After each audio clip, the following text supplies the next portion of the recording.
Good evening. Welcome to Showtime TV. I'm your host, Omar Rashada. February marks Black History Month, although every day is Black History Day, but we celebrate Black History Month in honor for our ancestors, our elders, and our future, our current heroes, and all other good stuff. Today's topic of discussion is African-American writers, and I have some awesome writers. Here I have the man, this guy's a writer. He's a barber. He's an event planner. I mean, this guy got all the talent in the world. Edward Harrison. Then I have the executive director of the Academy of Peace, and she's a preacher, she's a Baptist minister, and she does everything, a writer, everything, Dr. Jay Macklin. And then we had the beautiful mother and beautiful daughter combination here, the daughter's making her debut. I knew her mom for quite some time. Both are writers. We have Frida Camille and Sataya Miles. Good evening, everyone. Hello. Hello. Good evening. So let's start with Edward. And I'm going to ask everybody, we'll start with Edward. How did you get into writing? What made you want to become a writer? Well, that's it's a couple of aspects to that, but my main thing that really motivated me was my children. I was watching them, as they grow and go about developing friendships and go through those different trials and tribulations of those type of relationships.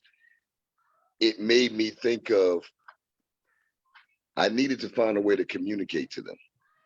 So I started writing about the things that I was seeing them go through the experiences that I might have had, friends might have had, and other people in my community. And I just found a way. I was just trying to find a way to reach out and talk to them, and that was my method. Because they get to a certain age. They get around that age. They don't want to be sit down. But I just found that it was just an important, and it was a very effective way. So that was my initial motivation. Okay. All right, Dr. J. I started writing when I was a child, basically an educator all my life. My degree is in secondary education and theology, but I write because I just think words. And the first book that I put out was 31 Days of Hope and Health, because I am a naturopathic student, an herbalist, a vegan most of the time. And it just interests me how my own health played a part in living the life that I live. But I wanted to share that with others. So the 31 Days of Hope and Health came out of my own personal experience. My mother having Alzheimer's disease, and just watching people go through health challenges. But most of my writing is in the form of poetry and journaling. Mm-hmm. So 31 Days of Hope and Health is a journal, inspirational book. And my second book, Inspired Words of Faith, Hope, and Love, came out of just writing. And I started writing poetry actually in 2000. In the year 2000, it just started flowing. So I have a book of poems, soon to be matched with paintings by the artist Eunice LaFate. You all know her, I'm sure. She's my best friend, and we've been best friends for 30 years. So we have been collaborating for a number of years to put her paintings and my words together. So I finally got that done. So we'll get it out soon. All right, okay. That's awesome. That is awesome. But we'll get back to that. So I'm gonna let the mother and daughter go first. And whoever wants to go first, they can go ahead, and the other can follow. Go first. That's fine. For me, I got into writing by just basically being able to, express myself. Mm-hmm. Sometimes, like you go through things and you have things to say and you don't know how to, say those particular things. So it's easier to write them down. And also for me, writing it's also a way to channel my creativity, because it may not have been a situation I particularly been in, but it could be somewhere that I want to see myself, or it could be something that I want to see myself doing. So writing for me has always been like therapeutic, and it has always been like, you know, a creative type of hobby for me. Okay. Now, Satya, do you write books, or is it poetry, or is it a combination of the both? So right now I just published, well, we just published my first book. So I do have a book. Congratulations. And thank you, thank you. And I also do write poetry. I've always written poetry. Of course, watching my mom always write, you know, so that was like, you know, an inspiration to me, because it was something, you know, like an learned behavior, something that you always see, and something I just kind of picked up on. And also like the type of schools that I would go to, you know, that would be like extracurricular activities. And I loved, you know, I loved writing. So doing poetry, writing short stories, journaling, planning. I'm a planner. Like you said, he does a party events. I will plan, write. That's just the type of person I am. So writing for me is therapeutic, it's fun, it's creative, it's journaling, it's poetry, it's writing about things that you can't say. It's like a little bit of everything for me. Okay, Rita? For me, I started writing due to my personal experiences, good, bad, and indifferent. And journaling was always something that a safe space for me. And after going through a lot of serious experiences, losing my mother, going through like adverse situations for myself when I was a child, that safe space of journaling turned into poetry, and then poetry turned into my first book, which was The Storms Caused My Faith. Okay, you know, the three ladies on the panel, you all mentioned that you write in journal. So I write a journal as well, but this is how my journal goes. I went to work, I worked out, got my hair cut. That's it. So Right. with you three journals, I know how did y'all really get in depth? Like did y'all like express your emotions? Did y'all really like man, this one ain't nothing. That man ain't no good. This, that, the other. So I mean, do you get in depth in what your journals want to try to ask, or do you just keep it basic and simple like me? As I said, it's a safe space. So you can write in your journal whatever comes to your mind, whatever is on your heart, whether you can jot down whatever it is that you can't say. You know, she may have had a journal that there may be things that she wanted to say to me that, you know, she may not felt safe enough to say to me, or, you know, ready to say to me, but that journal could be a safe space. You know, you could take and write into your journal everything that you might want to say to someone, and then rip up the pages and get rid of it. It's just that place that you're able to dump your thoughts and your feelings so that you can get it out of your head, off of your heart. So it's not just laying dormant in that place and making you sick. So that journal is that safe space for you. Yeah, I agree. Sometimes I just write, like sometimes I even write a joke because I think I'm funny. And then I'll go back and look later like, girl, you crazy. So sometimes, you know, you can just write, you know, light things. And sometimes it is good to write the heavy stuff that you can't say, because getting it out, I feel like regardless of who hears it, sometimes you can go back and you can read it yourself. Or like she said, if you rip it up, you know how you're going through something and you want to text somebody, you could text it, but you don't have to send it. But the fact that you were able to get it out, it makes you feel better about that situation.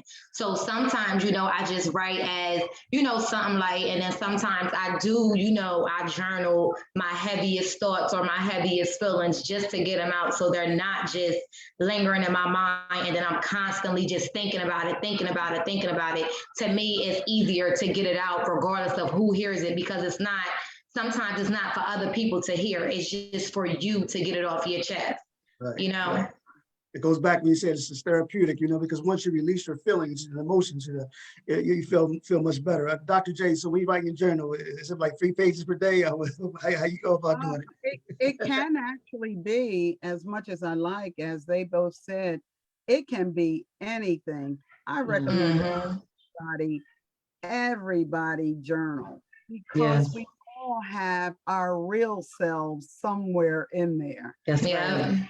Just read the introduction to my book, which will explain why I wrote this book. And it just says this little book is a compilation of scriptures, quotes, Mhm. personal inspirations that have been a source of encouragement and joy to me. And so Exactly. Right. period of time, I just felt something, wrote something, and realized when I bumped into a person who said, "Oh, I can put that into a book for you," and here I am. But it was just a source of joy and encouragement to me that I felt that I could pass on to someone else because over the years in my personal struggles with health issues, why I'm a health not professional like you, but with my herbs and so forth, struggles with health issues, overweight, and other faith testing circumstances, I have gained hope from God's word and the wisdom of the wise men and women of the ages. And it is my prayer that this book will help to bring you hope and good health every day of your life. And that's what journaling does for me. It brings me hope and health every day of my life. And That's right. so I really get up every morning looking forward to meeting my journal. That's good. That's You good. know, I wrote my first book maybe about 3 or 4 years ago called From Tears to Glory, the stories of our lives. It's based on a play that I've written. And I want to get it revised because I self-published it, but I want to get it done more at a professional level. So I want to ask you four, starting off with Ed, when you wrote your first book, if you can recall, man, what was the feeling like? Because if I wrote my first book, man, I was on cloud nine. I was so excited. I shared the book with families and friends and associates. I mean, it was just it was just very inspirational when I wrote that first book. It was a sigh of relief because writing I mean, it's not hard, but it's not easy. I would say it's more of a challenge. And to get that book out there, man, it just felt like a sense of accomplishment. So I want to start with Ed. How did you feel when you wrote your very first book? Exactly like you just said, I felt a huge sense of accomplishment because, for one, I used to read a lot, and I Yes. would always sit back, and when I read these books and I listen to these stories, how they're told, how they're put together, the detail, I always wondered if I could do that, and I just didn't think that I could actually do that. So when I finally finished writing this book, and my first book, it literally took me about 4 or 5 years to write because I didn't write consistently. Right, But right. once I, got down to it and I really started writing and I started flowing and I finished the whole story, it was like, wow, you know, I can actually do this. And then the response I got from, people reading it, that just told me that, okay, this is legitimate. This is something that, that I can really do. So it gave me a boost of self-confidence too, a huge boost of self-confidence. Rita and Talia? When I wrote my first book, The Storms Caused My Faith, it ultimately was a journal that I journaled daily through the death of my mom. And when God said, now it's time to turn this into a book, I was like, okay, it was just taking instruction from God. And then when I turned it, self-published it into a book, I don't think that I really understood the magnitude of what was happening until people started coming and telling me, like stopping me on the street or stopping me in different places and saying, like, I read your book, it really helped me. And that's when I really understood the weight of what was happening. And it made me feel like amazing. Cloud nine is like floating and all of that kind of stuff. It just like was no words that could express how I felt with the first book. When it got to like book number, probably book 7, I was just blown away by what God can do. And writing a play, again, it just was like, Like I'm a real author at that point. Like it was amazing. So, and I still feel that way. Every time is the first, it feels like the first time. That's all I guess that's what I could really say is every time that I do it, it feels like the very first time. And it's like, I shock myself each time. Well, that's because you are a real author with 7 books. I felt like that. Yeah, that's what that is. So Frida, how many books did you write? I wrote 7 of my own. Oh, okay. All right. Okay, Yeah. daughter? When I wrote my first book, I just felt my first book is actually titled Why Am I a King? And it's for my son. So he just turned 3. So I actually wrote it a couple days after having him. When I wrote that book, I just felt so proud of myself because it was like God saying to me, you are not forgotten. Everything that you went through, you are able to have like a blueprint written out for your child. You are able to go through certain things so he can learn, and you can instill certain things into him so he won't go through what you went through. So it was basically like he's also an author on a book. So he's actually an author as well. So it just made me so proud, to be able to do that for my child. Like, Mommy did this for you, and in turn, it was like I did it for me, but it just made me feel so proud. And it was just like, you are a Black king. I'm going to make sure the world knows your name. You will never be forgotten. You will touch the nations. You will touch the lands. It was like really just being able to speak life into him, and not just to my son, but to our Black son. So it just made me feel so proud. Like and I still feel that way. Just so proud. And I'm even more proud of her book than I was of mine, just to watch her success. And it's just like, I can't even, like, watching them do their first book signing. It's just, I get chills even thinking about it. So I'm so proud of her and proud of him. It's just amazing. So yeah. Writing, publishing, and pushing out your book really changes the trajectory of your life. It does. It really, really does. I can remember why I started wanting to push the book out, because I was satisfied with just journaling every day, but I've always had in mind that I would have and I only like a certain genre, and that is journaling and novelty books, like the ones you buy in the travel stores and places. That's all I ever wanted to write, was that kind of stuff. But then I got interested in the lengthy poems and poetry writing. But the reason I really started with the 31 Days of Hope and Health, I used to go out and speak all over the place. And people would come up to me and say, well, do you have anything? That's right. Yeah. What's this question here? That's right.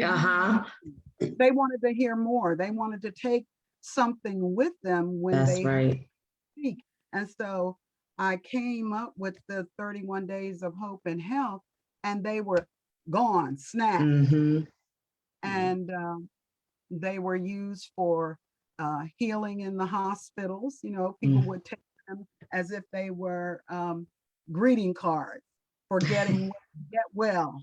And they would buy the book for that purpose, or they would want to give it as a gift.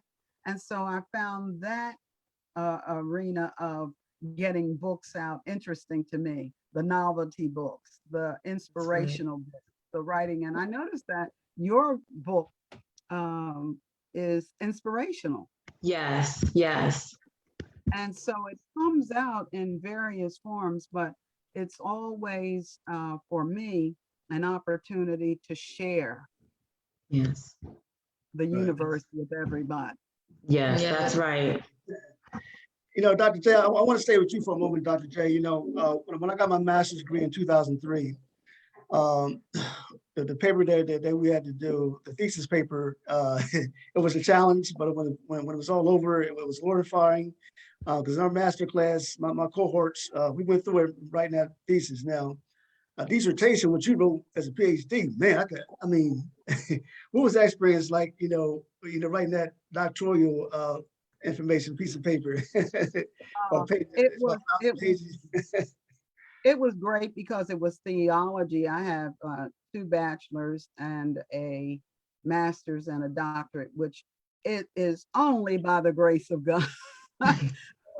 uh, Back in the day when I got my uh, master's and doctorate, it was not easy because I don't like typing Right. and I don't like any of that. And I actually lost my theses in the computer the Oh first time. no. Yes. So, and then on the doctorate, it was a mess because I had to, have all of that together as well. So, with that little aside of not being interested in typing at all and having to do some of that, you learn to get people to do stuff, right? But, but in that, back in that day, it was not easy, Right. but it was worth it. Yeah. Plus, But plus, I plus, think when you're doing your research, nowadays we can just go on, we can Google. Anytime you want, absolutely, I guess your time, you probably have to go to encyclopedias, dictionaries, absolutely. library, you Every sit there all night. every way and any way you could get your research. But of course, now you can Google anything and you can That's write, right. you can PowerPoint anything and you can Excel anything. So I always say I'm functional. I'm functional. But now I enjoy the research and the thinking, and most of mine is inspired and biblical. And Right. a lot of it's already in there because when you go through school 8 years, something better be in there, right? Right. So That's right. I actually enjoy it very much, especially inspirational thinking and research. Right. Ed, I want to ask you, as a Black man, you're a very positive Black man. You got your own business, and you got your own cafe. But we'll talk about that at the end of the program. So I'm just each one of you to share your businesses for those who have businesses. But as an African American male, you meet with men every day at your barbershop. I mean, I don't know how many hairs you might cut like 10, 15, 20 hairs a day. So um, have you received support from other African American males in terms of writing a book, and does that make you feel extra special? Or I don't know, if special is the right word. Just being a Black male writing a book in itself. I mean, that's major because there's so many negative things about African American men. African American men, you watch the news, we were drug addicts, we were murderers, we were violent. But see a positive brother like yourself who wrote a book, man. I mean, that's what's up. Yeah, I get plenty of support from guys like that that come in and are like surprised that or amazed that I actually did that. And so many people come in and they sit down and they talk about how they've thought about doing something like that. Mhm. And I always encourage it because like I try to write from a perspective of me talking to myself. Mhm. Stories I write, there are perspectives, but they're perspectives I'm examining myself with. And so I try to write stories that when people read these stories, they internalize it and they turn it and focus it at themselves. Because there are a lot of things that we may not literally think about, or we may not realize how we're impacting this situation, that situation, how we're affecting that person. Are we doing the right things? A lot of us actually believe in the things that we do, but we haven't really examined how those things have impacted things around us. So are we contributing to the problem that we're seeing in our in our communities and things like that? So I try to write from that kind of perspective. I've been told that, from people, I had an editor, he was not from this area whatsoever. He was originally from England, he was affluent. Read the book, and to him, my stories were dark Okay. because he didn't know the truths that were. Mhm.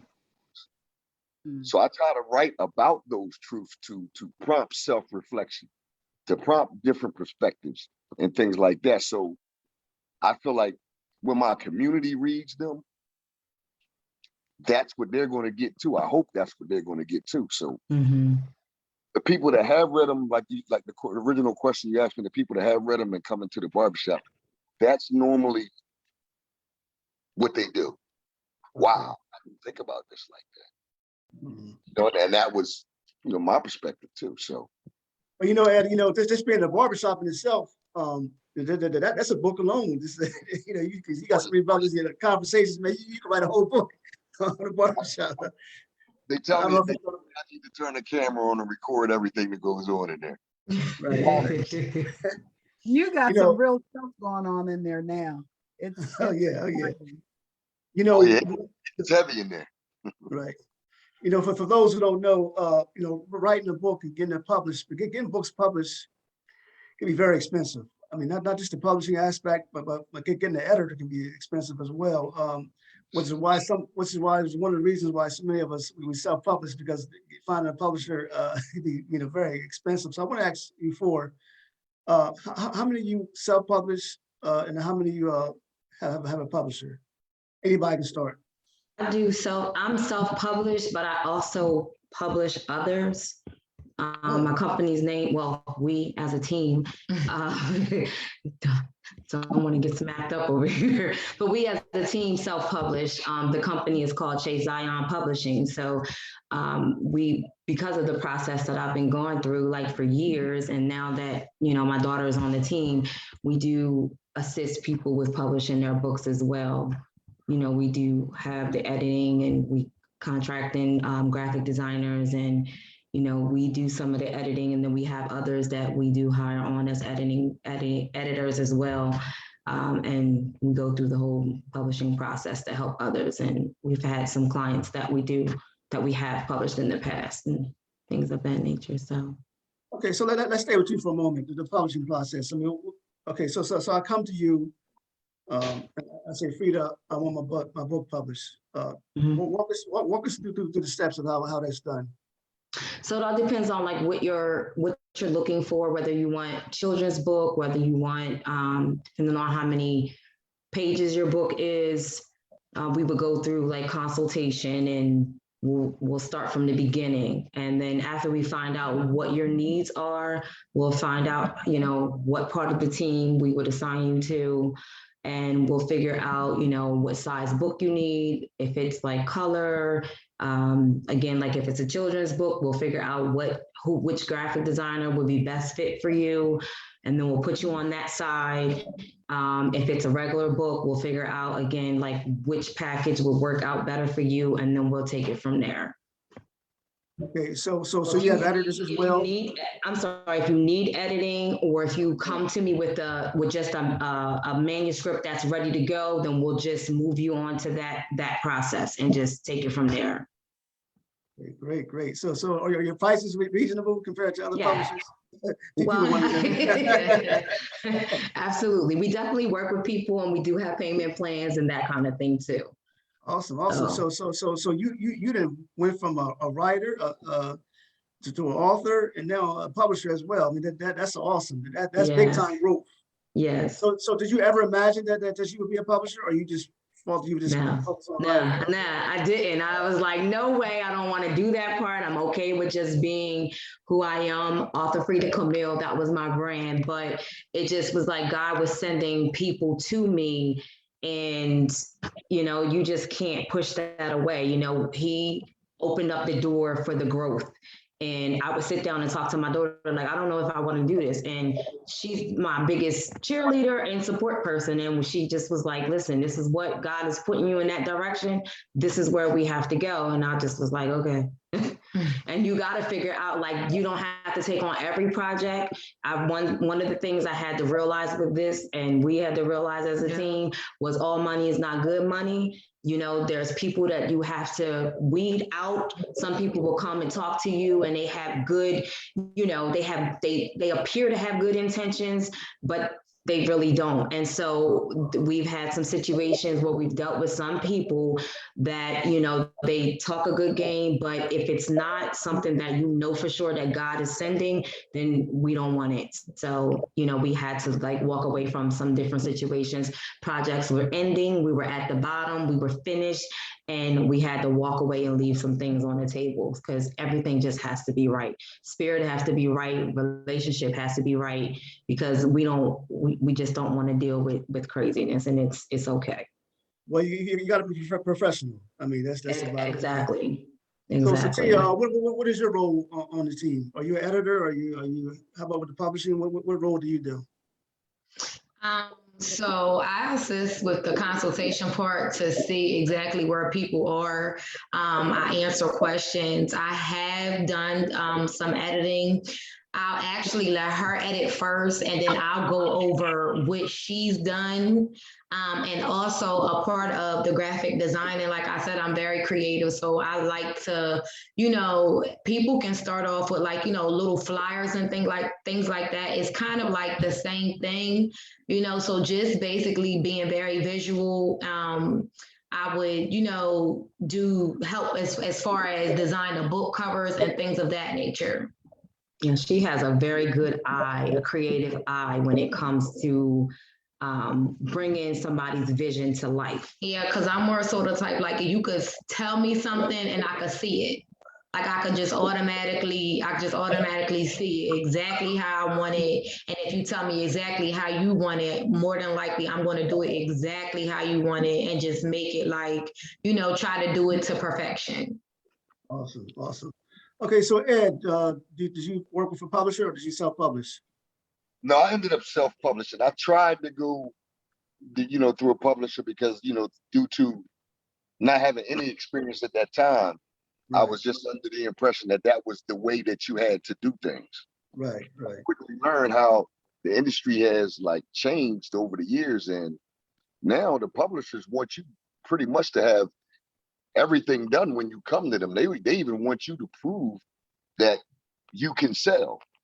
Mm-hmm. So it ended up being just easier for me to self-publish because one, you know, it didn't put the pressure on me with deadlines and all those kind of things. It was just something that I had to learn on my own, but it's just so tough to pick up, to get a publisher, a house to back you nowadays. I tell you what, I wish I knew Frida was doing the things that she's doing now before this children.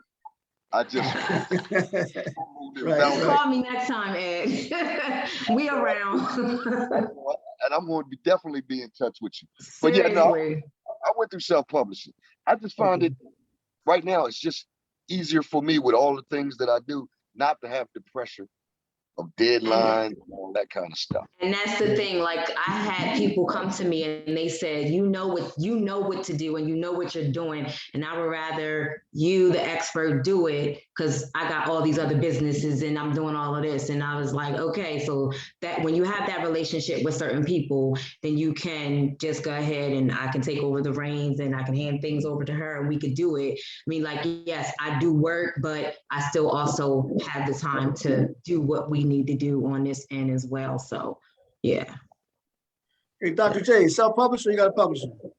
Well, I had a publisher, but you know, as Ed said, the same situation with me. I had no idea I was going to have a published book at the time that it happened. So I say God published my book because I was doing a major conference at the Wachovia Center then, and this young man that I had invited to be one of the speakers for the youth, he had 12 books that he'd written on the table. And I didn't get a chance to talk with him, but you know, in haste of doing the logistics and the conference and being here and there, I did take note that he had 12 books on the table. So when the conference was over, I went to him and I said, you know what, I didn't have time to talk with you, but I noticed you have published books. I said, who published your books? He said, I published my own book. Right, right. He became my publisher. And that's how my book got published, because I had it written. As Ed said, nowadays, the publishers want you to do everything. And I already had the book handwritten, because I'm a manuscript writer. I have to write everything by hand because that's Right, how I feel things right, right. as the inspiration flows through me. But that's how my book got published. But I've had a couple of publishers. One that helped me with my ISBN and all of that, and then others that put other pieces together. My artwork that was first used on the cover and so forth. So it was a composite picture of one little journal book. Okay, awesome, awesome. Now joining us in conversation, I want to welcome Pastor Mark Hopkins. He's an author as well. Hey, Mark, how's it going? thank you for joining the show. I just want to get you up to date. First, I want to let the audience know how did you get involved with writing? What book did you write, and did you self-publish or did you get a publisher? Well, I wrote a book. It's called "What's Stopping You." What's stopping you? And it's based on things that I had to go through in life, to accomplish different goals that I was looking to accomplish. And there's times where I've thought about goals that I set on the table, in the past, and 10 years down the road, I still didn't complete or do what I wanted to do, set out to do. And then the question came to me, what's stopping you?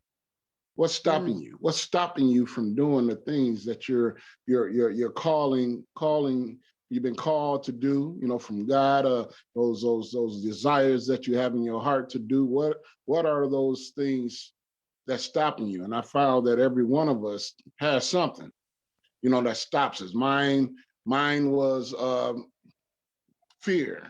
Fear played a major role in the things that stopped me. Fear of not knowing what I needed to do, the education that I needed to have, that played a role. So, I looked at it and I said, oh, if I'm having this same, if I'm having this issue, I'm sure that others are having this issue. And the book, God just led me to write the book, What's Stopping You? And I'm not self-published. I did go through a publisher, and and I am looking at working on my second book, but that's pretty much where it is right now. Let me throw another question in the air. Because of Amazon online, and there are bookstores across the country have been closed. Here locally, we have Barnes and Noble, but Borders are closed. And I'm not sure if Miss M is still around or not. I don't know. I'm not sure if she's in Chester or not. But with you all, have any of you had the blessings to have your book in a bookstore, or is it just simply online? Whoever wants to go first can. I have been both. And Okay. Miss M, she's still around. She's on Governor Prince. Oh, Governor Prince. Oh, okay. Philadelphia. And Philadelphia Pike. She's back on Philadelphia Pike. Okay, I got you. Philadelphia Pike. Okay. She's back and forth in Chester and Philadelphia Pike. Oh, she's got both locations. Okay. Yes, I was in Black and Nobel up in Philadelphia on Broad Street. A couple of stores, but mainly online. Because putting them in the stores were different. Like the stores that I was dealing with, they weren't paying. You were giving it to them on consignment. So which would require you to basically purchase your own books first when you're dealing with through self-publishing. So that kind of limited how many books I could get out to them at once in the beginning, because my resources aren't unlimited. So that's just been my experience with it. Okay. Anybody else? My Yeah, experience. my books. Oh, go ahead. Go ahead. No. You go ahead, doctor. When I first started with the book, as I said, it was to a specific target group that I knew I would be able to market to, which would be the churches that I spoke at, the conferences that I attended, and so forth. And so I already knew what market I pretty much wanted to to do. And the purpose for it was to have something in hand when I went out to speak. So I also had it in Media Bookstore and other church bookstores. So marketed itself in the long run. So I never had it on anything, but recently in December, I had it on social media. And I did whole 31 days of hope and health through the 31 days of December. And so that was, yeah. So, you know, it was good to have Media Book. I Right. enjoyed Awesome. having it Yeah. there. Yeah, At she's least it's you know always it's good to have out, her. people can see it and receive it that way. But Yeah, she basically, opened up the doors for a lot of authors, definitely. yes, she did. She And absolutely has. And she did your book too. Then also your Frida, then she did your first book or your second book? One of them? Absolutely. She's Miss M is my mentor.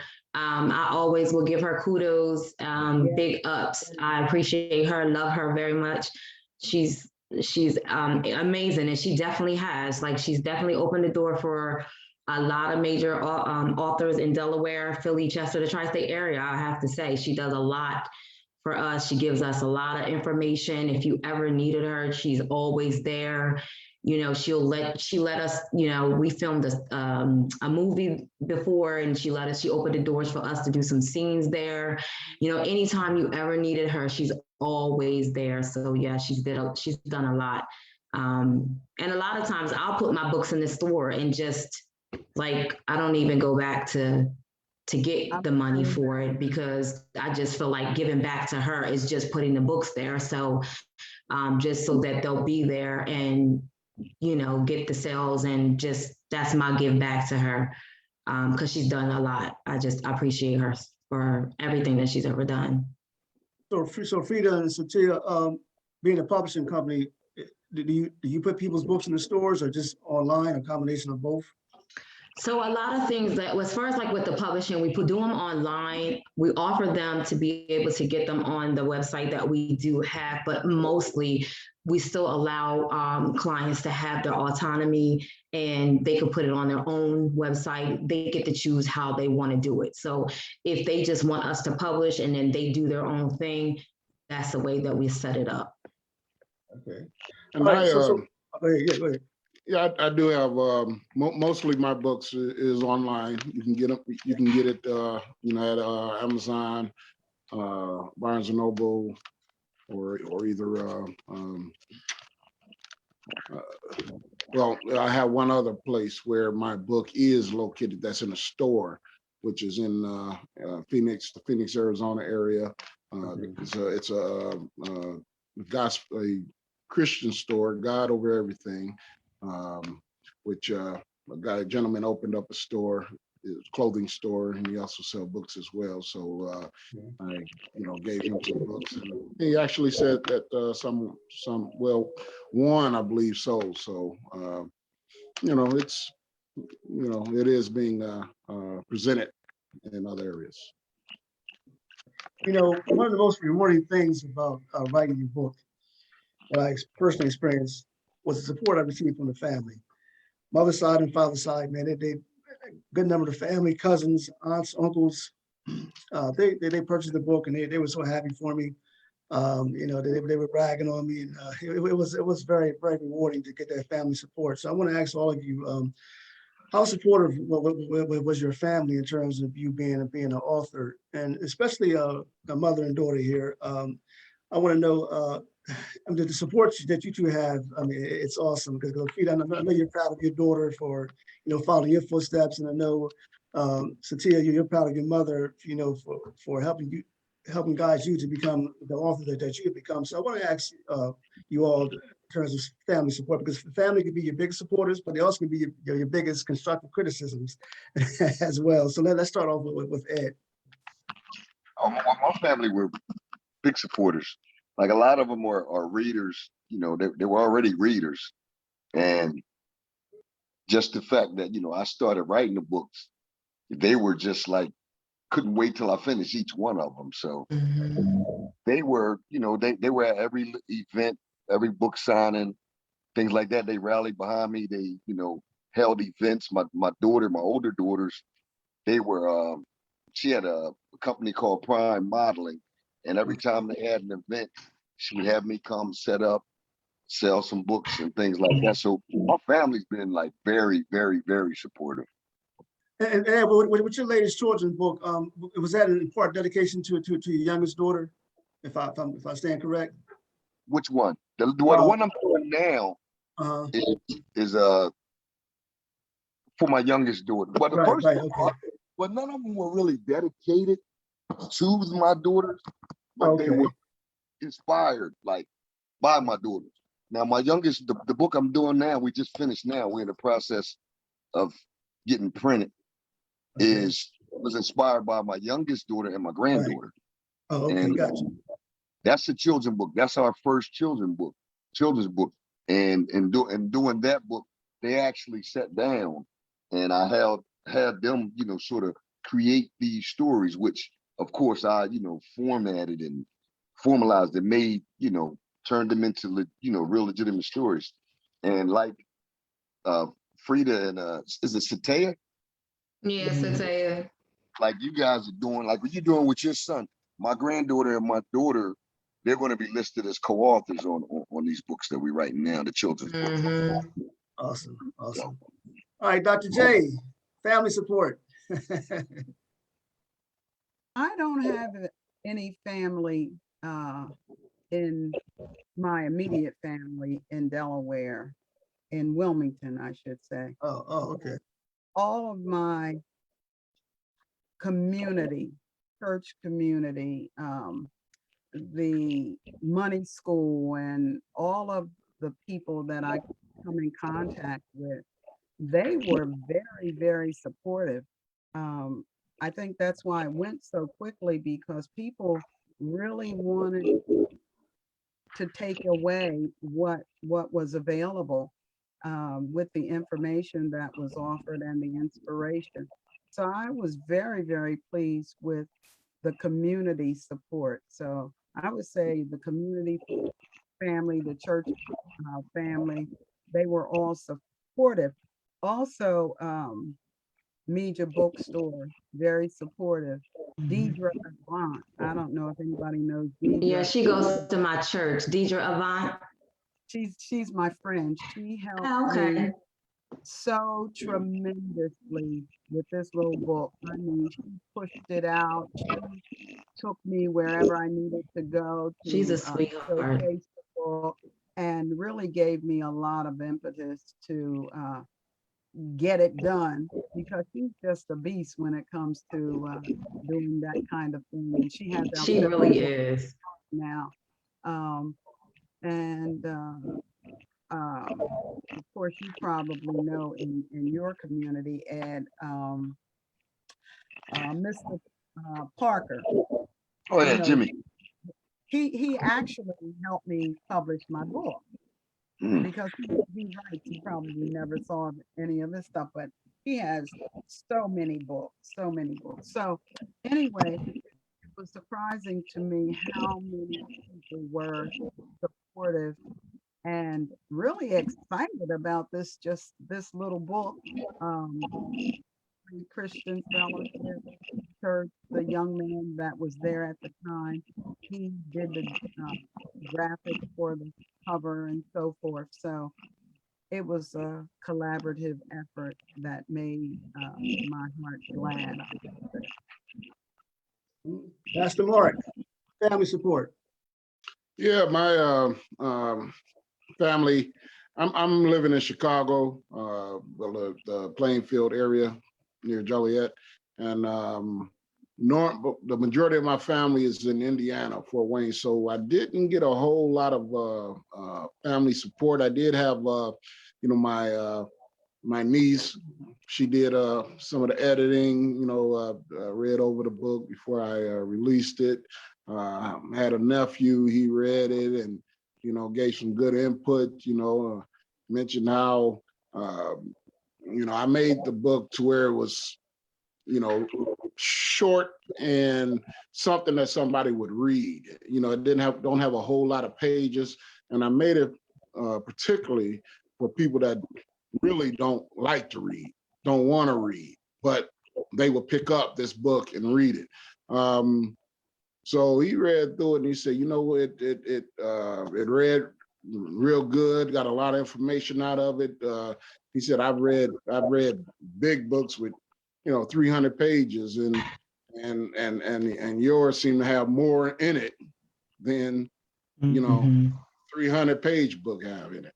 So, you know, got some good input, you know, from family. And like the doctor was saying, a lot of the, you know, people in the neighborhood out here, I go to a lot of what they call them, pop-up shops, and you know, sell my books there. And so it's you know, I think I gave away probably the first 20 books that I got, you know, so I just pretty much just gave them away. So, but it's been pretty good. It's been pretty good. All right, so Frida and Satya, talk about family support, because your family is very supportive of one another. I observed that, you know, a while back. Whoever wants to go first. Daughter? You can go. Okay. So of course, you know, my brothers are always there carrying my bags and my boxes, and my nieces and my nephews, and my daughter has always been there cheering me on. And my church family definitely has been supportive during this time. With each release, everybody's just like, wow, you know, you got another one. Oh, wow, you got another one, you know, job, you know, work, like coworkers and, you know, patients, they've been all supportive. You know, I can't express enough how Miss M has always been there for me as well. And then, you know, with this new venture that we have with my daughter being, and my grandson being the newly released authors in the family, it's just been amazing. And she can just express her experience. As far as support for me, of course, the family has been very supportive. Not only the fact that it was like, yes, it's a great job, you released your first book, but it was like how I said I was proud of myself. A lot of people were proud of me for doing what I did for my son, because you don't always see that. Actually, here's my book right here. Okay. King. It's Awesome. called Why Am I a King? And it's available on Amazon by King James and Satya Miles. So everybody has been very supportive, and I actually have to get off to go get the baby author right now. Okay, okay. But the family has been extremely supportive.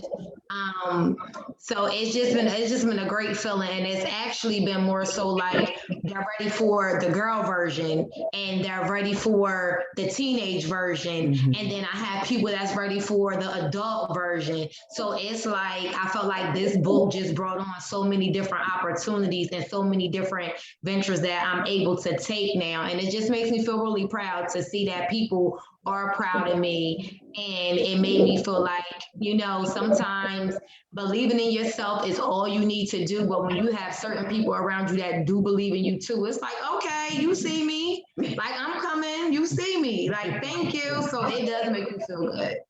Awesome. But thank you guys, and it was so nice meeting everyone. Thank you for coming on. Definitely, definitely. No problem. Bye. And again, Why Am I a King is available on Amazon by King James and Satya Maya. All right, that's awesome. All right, thank you. Okay, you know, writing, like I said before, you know, I'm not gonna say it's easy, I'm not gonna say it's hard, I'm gonna say it's a challenge. And then there are those who are writing, they get writer's block, they get stuck. So you for have you ever went to a point or points where you got stuck, you had writer's block, you got stuck, you don't know what to do with the next sentence or the next paragraph? And if so, what did you do to overcome writer's block? I'm just gonna throw it up in the air, because I know some of you may not have experiences and some of you may have. I mean, I don't know.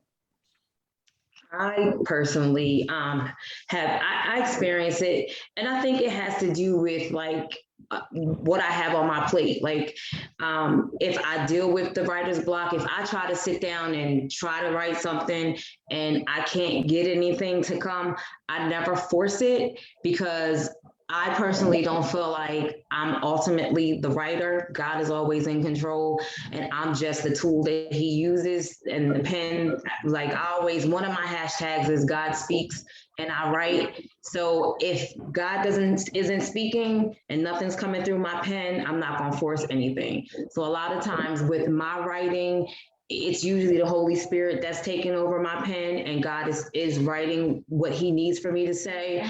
So there may be a time where I may wake up in the middle of the night and God is downloading something for me to write, and I'll put it down, I'll jot it down, whether it's a journal entry or me emailing myself, or it may be at a very inopportune time. I may be driving and He's like downloading stuff for me to say. So it's like I just have to hold that thought until I get to where I need to be, where it's safe, and then I'll jot down whatever it is. But if I can't, if it's nothing, then I just take a break, and it's just like I wait until that next moment where He is speaking to me and it's time for me to go ahead and write what's needed. But I never try to force anything, because then it's like it's not gonna be what's right.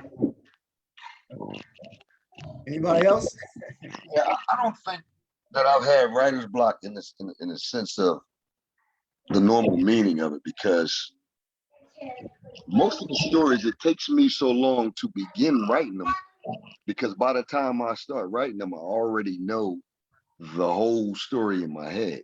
Okay, gotcha. So when I start writing, everything's already together. Now, I guess if I have writer's block, it would take place in that thought process.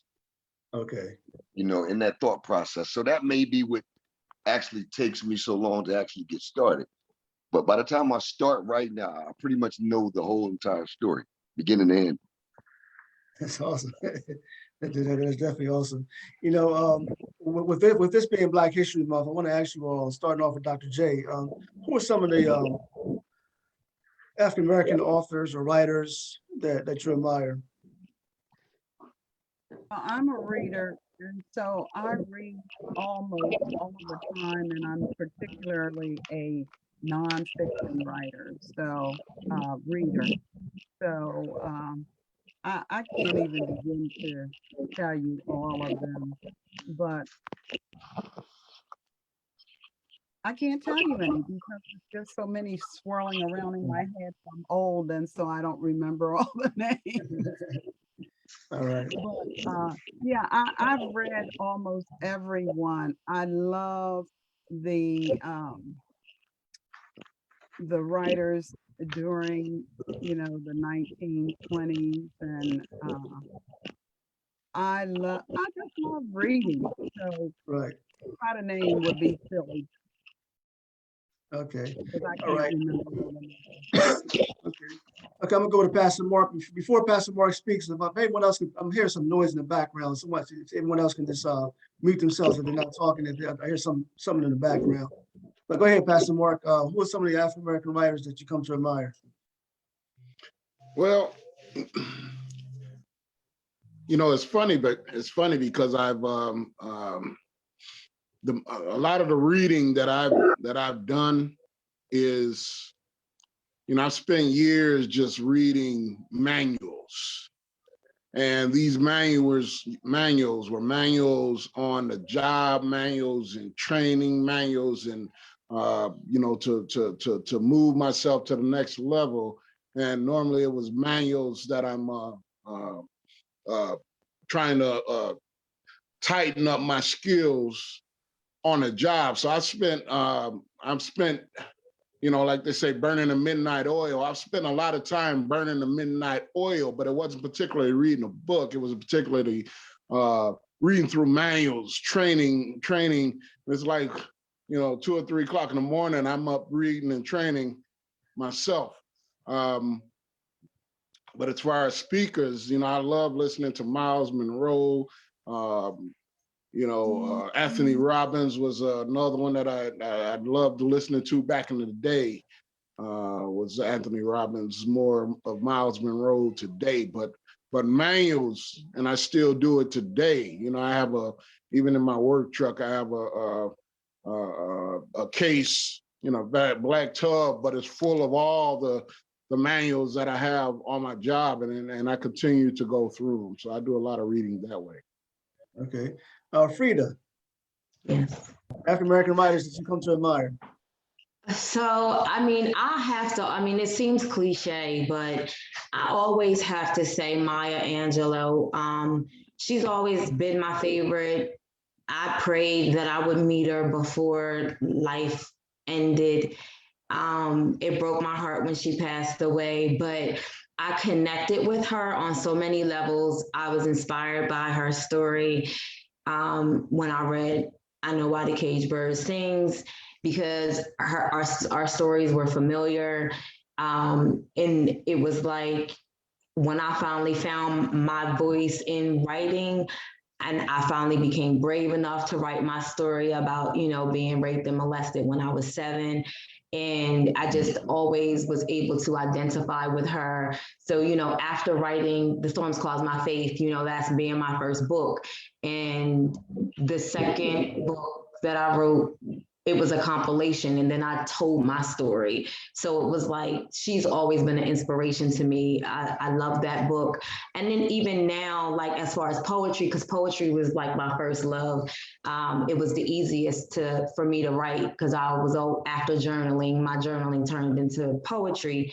And I could always hide my emotion through the lyrics of my poetry. I have a book from Amanda Gorman, who did the inaugural poem when Biden was just elected.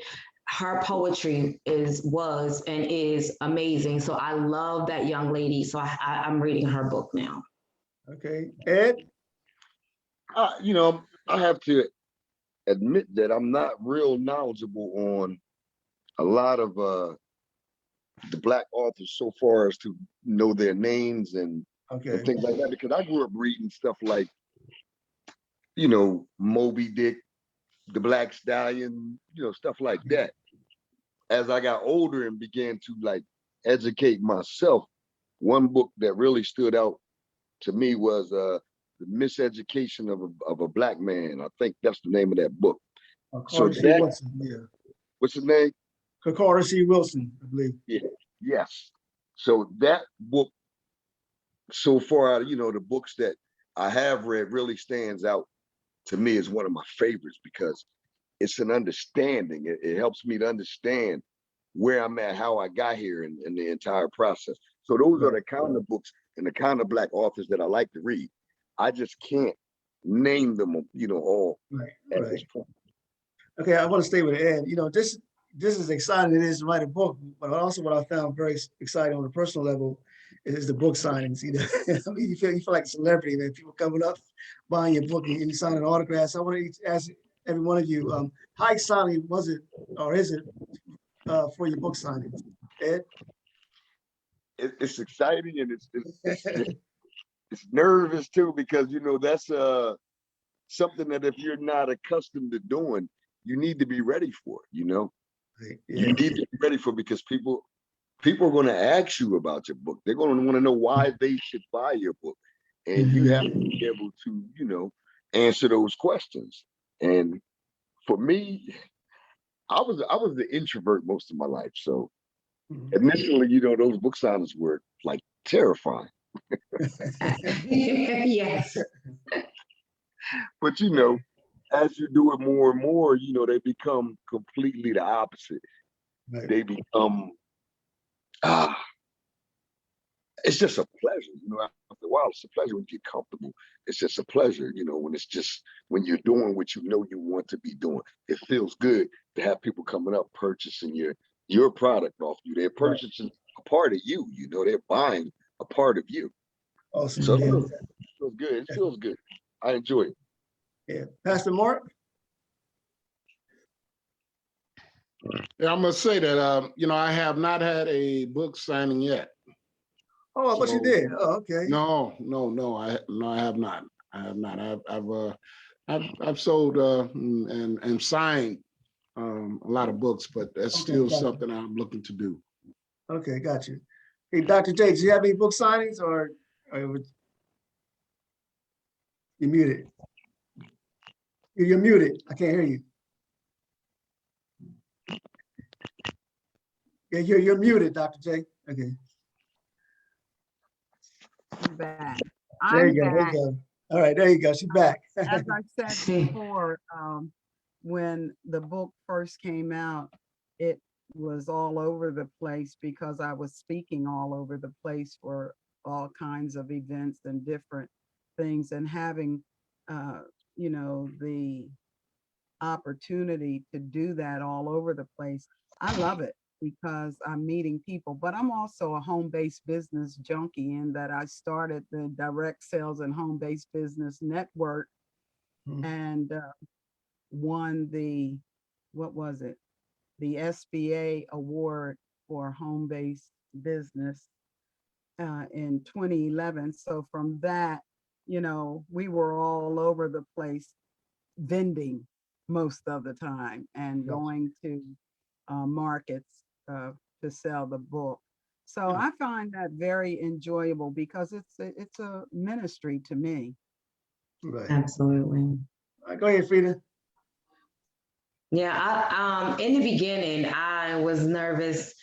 I was such a nervous Nelly. Like Ed said, you're there and you think that, and I tell all new authors this, like you wrote your book and you think that people are going to just come to the table and purchase the book, but now you have to sell your book. You have to sell yourself as an author, and then you have to sell this beautiful book that's sitting on the table, and they're coming asking all these questions, and you're like, the book is there, like pick up the book, read it, buy it, go on about your way. You know, I'm not here to answer questions.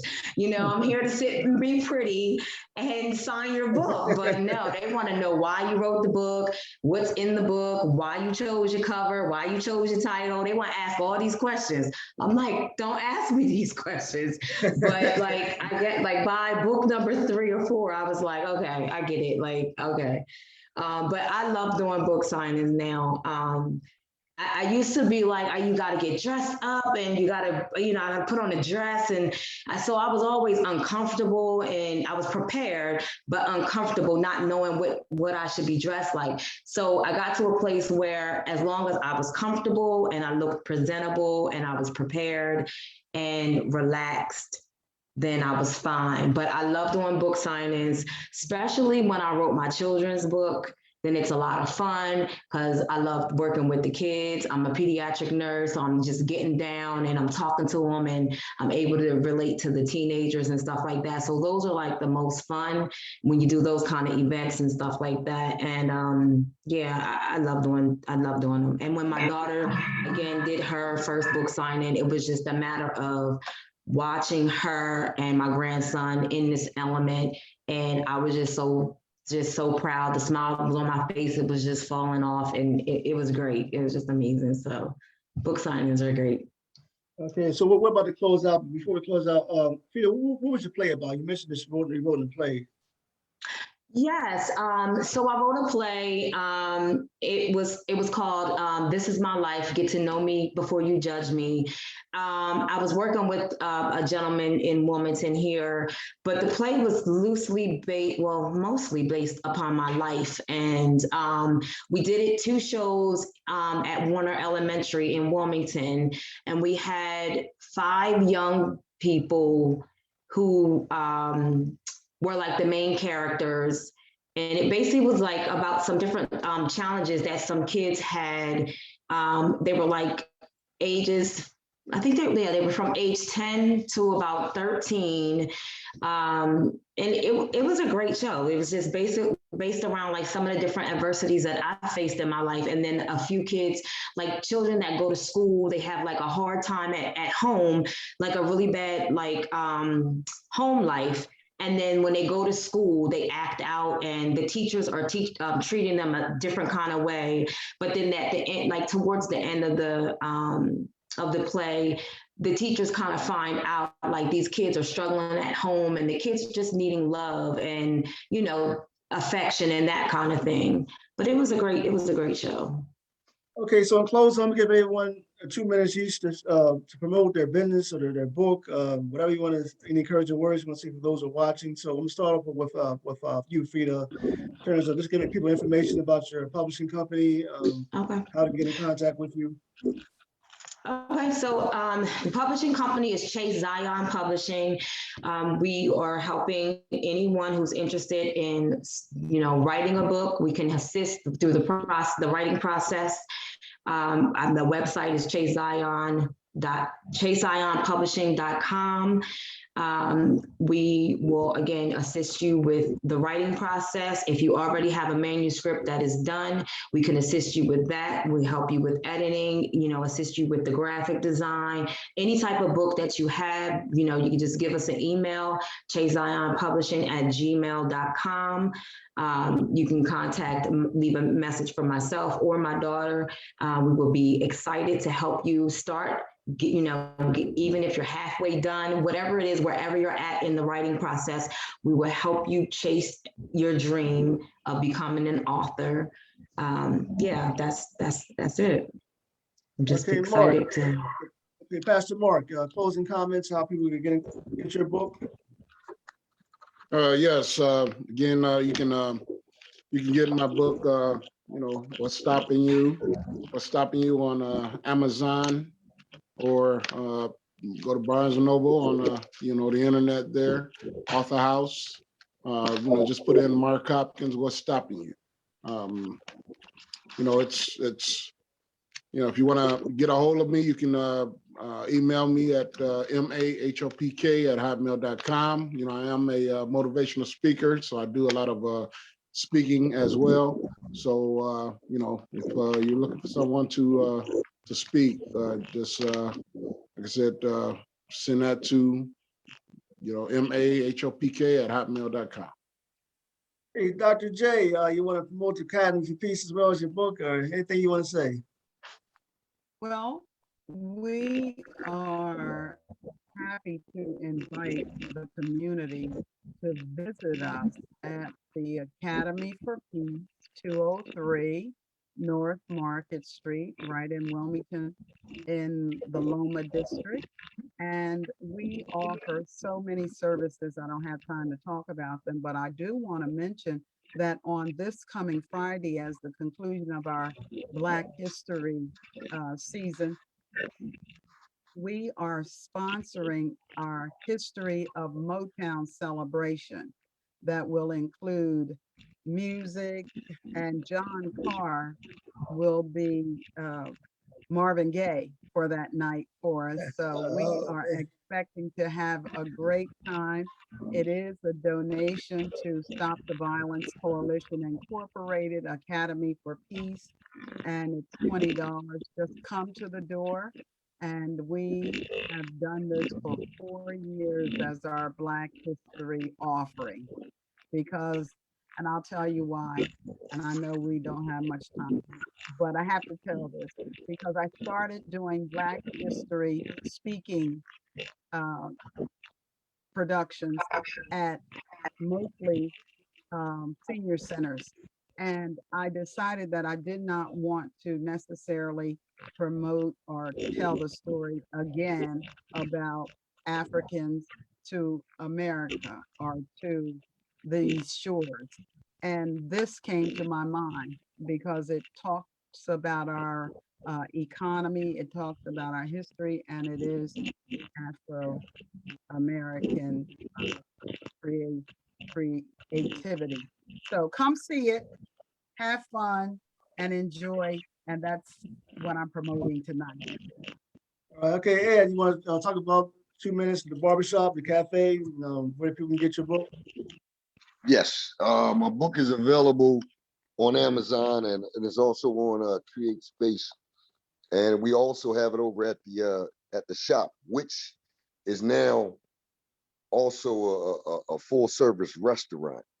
And I just wanted to like really let people know the significance of that is that everything about this restaurant, the design, the actual work, the bill, were done by people that live right in our community, people that have their own small businesses, customers there in the shop. They built that restaurant from the design of it to actually physically completing it. And people in our community actually work the restaurant. So it's so important to us because in this area, we were considered like a food desert. All we had is, fast food all around us. So we sell like home cooked meals all day, breakfast starting at 7 o'clock in the morning, a full lineup, a full menu. And it all comes from the hands and bodies of the people that have lived around here for longer than I've been here.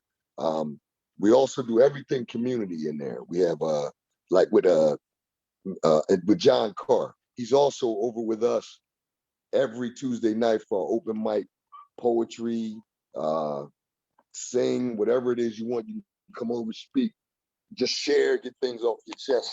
That's every Tuesday night over there at the shop in the restaurant. Of course, we're a barbershop. We got about 100 years of experience in there between all the barbers that are in there. So basically, our doors are open to anybody that's in the community, anybody that loves the community, and come over there to see, because we got a lot more things going on inside there. Children's reading programs, nonprofit we started out there that's designed for our community too, as well. It's called Marikai CPC. You'll be hearing more about that in the near future. But the address it's in Newcastle in Garfield Park. The address is 8 Halcyon Drive in Newcastle. So, man, feel free. So what's the hours of operation for your barbershop, and what time does open mic happen? The barbershop we're open from 7 in the morning till 7 at night. That's the restaurant and the barbershop. The barbershop is more based on appointments. So, Okay. but you can get appointments as late as, 6 or 7 o'clock. But the restaurant is open from 7 to 7, Monday through Saturday. The only day we're closed is on Sunday. What was your other question? Okay, now what's the contact information? Phone numbers you want to give it out, or website, or email, or phone number? I give you 2 phone numbers. I give you the shop phone number, which is also the restaurant number. That's 302-384-7501. And my personal cell number, which is on my business cards, my flyers everywhere, so it doesn't matter. That's 302-293-7461. So right. Feel free to reach out, call either one of those numbers. You can reach me, you can reach our services, and you can find out what we're doing in the community. All right, everybody. Thank you all for being a guest tonight. This is an awesome program. Congratulations to all the authors, and keep writing. I'm gonna keep writing. And hey, man, we do what we do. That's right. All right. So Thank you. God bless. Thank you for having us once again. Nice meeting you all. Well, and knowing you guys. All right, have a good night. Good night, everyone. Good night. Good night. Bye. Good night.